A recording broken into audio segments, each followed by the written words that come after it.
Yeah, I really enjoyed hearing your take on the humanitarian crisis on the border. I want to talk a little bit about Perry sending troops to the border.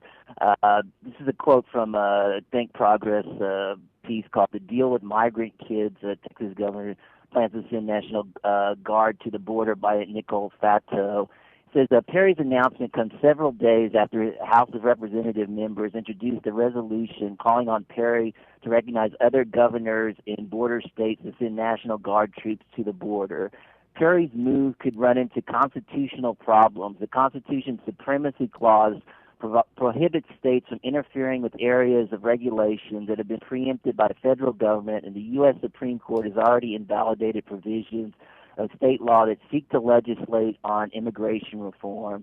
Washington and Lee University law professor Margaret Hu told Think Progress this provision could suffer similar constitutional problems, particularly because it interferes with national security and the Department of Homeland Security policies also.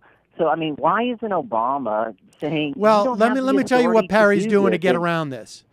Perry is not really sending them to the border. He's basically just almost like deputizing them for state police. And to the extent that state police have any statutory authority in this regard, that's all he's doing. Look, the idea of sending National Guardsmen to the border, it will have no impact.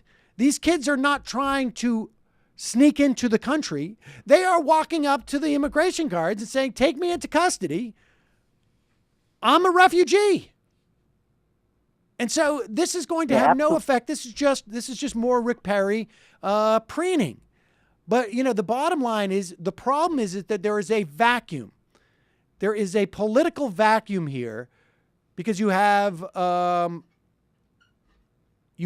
certain amount of cowardice to just stand up and really delineate what this issue is about. And so, I don't think there's a constitutional issue with him because I think of the way that he is deploying them.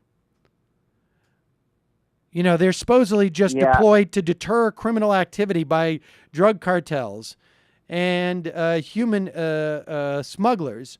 And so it really has nothing to do with any of this. It's just like you might as well have them do a parade in front of the border. That's all it is basically.